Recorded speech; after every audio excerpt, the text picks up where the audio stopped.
For decades, the tech industry relied on a predictable rhythm. Wait a year, and a single silicon chip gets faster. But training a modern AI requires computation to speed up by a factor of 1,000,000. A single processor simply cannot survive. The physical reality of manufacturing is hitting a wall. We are witnessing the death of Dennard scaling, the principle that as transistors shrink, their power density stays constant. We are also seeing the slowdown of Moore's law, the famous observation that the number of transistors on a microchip doubles every 2 years. Engineers can no longer rely on cramming more microscopic components onto a single wafer to boost performance. When one chip isn't enough, the traditional engineering workaround is brute force. Add thousands of separate computers and distribute the workload across them.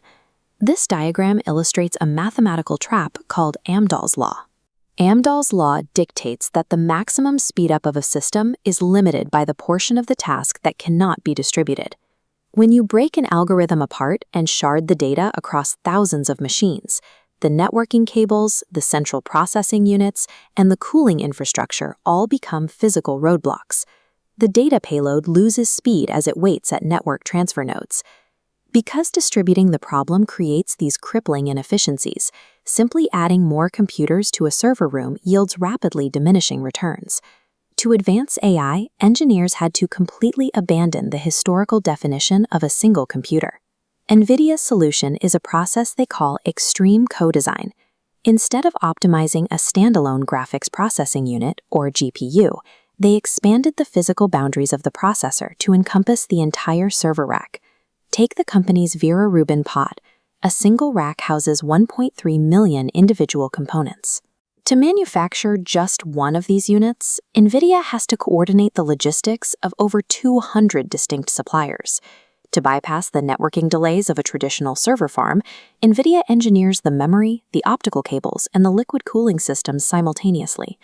They weave these completely disparate disciplines together so that a multi-ton rack functions mathematically as one single giant chip. Yet, mastering this extreme hardware complexity has zero utility without a universal software language to coordinate the millions of moving parts. To understand how NVIDIA solved that software problem, you have to look back at the consumer-grade GeForce graphics card. In 2006, the company introduced CUDA. CUDA is a programming platform that allows developers to use a graphics card for general, complex mathematical processing, rather than just rendering video games. NVIDIA made the highly risky decision to force this expensive supercomputing capability onto every consumer card they sold. The financial damage was immediate. Adding CUDA increased production costs by 50%. It completely consumed the company's gross profit dollars, causing their market capitalization to temporarily plummet to just $1.5 billion. But the gamble eventually paid off. By putting a latent supercomputer into the hands of university researchers and engineering students, they seeded a massive global developer base. Those scientists built their research exclusively on NVIDIA's language. Today, millions of developers are locked into that software ecosystem. That global install base isolates the company from competitors, turning them from a replaceable hardware vendor into an inescapable computing platform. Building rack-scale systems and maintaining a global software platform requires an unconventional operational approach. CEO Jensen Huang runs the company by treating the organization itself as a physical architecture. This organizational chart illustrates how Huang maintains 60 direct reports. To manage this volume of executives, he conducts exactly 0 one-on-one meetings. Extreme co-design requires absolute transparency. When a design problem arises, a power delivery expert and a networking expert must hear the parameters at the exact same time. This immediate data sharing allows them to spot physical conflicts before they scale. As Huang puts it, no conversation is ever one person. NVIDIA's corporate management structure is a direct mirror of their rack-scale servers. Both are engineered entirely flat to eliminate communication bottlenecks. For decades, the computer operated as a digital warehouse. It was a retrieval system designed to store files, pre-record data, and fetch information when requested by a user. In this generative era, the computer functions as a factory, an industrial unit purpose-built to manufacture a new commodity, the AI token. A token is a basic building block of data, like a word or a pixel, that an AI model processes or generates in real time. The demand for these tokens is accelerating due to the rise of agentic systems.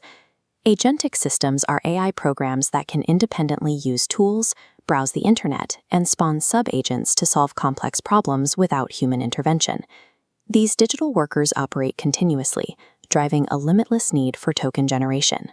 As companies scramble to build giant token factories to meet this exponential demand, silicon is no longer the primary limitation.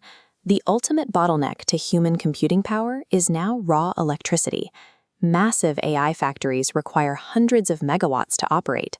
Currently, cloud service providers demand rigid 100% uptime guarantees, which places immense stress on the fragility and complexity of our aging power grids. NVIDIA is proposing a counterintuitive fix: abandon the demand for perfect uptime. Our power grids are designed to handle worst-case weather scenarios, meaning they sit on massive reserves of unused idle capacity 99% of the time. To harness that excess energy, engineers are designing data centers capable of graceful degradation. Graceful degradation is an engineering concept where a system instantly slows down its computing rate or shifts workloads to another location rather than suffering a total failure. If a hospital needs emergency power, the AI factory simply steps back. NVIDIA reached its current valuation by treating the AI revolution as an infrastructure challenge. Their engineers are co-designing the entire stack of modern civilization, from microscopic logic gates up to the macroscopic distribution of the global power grid.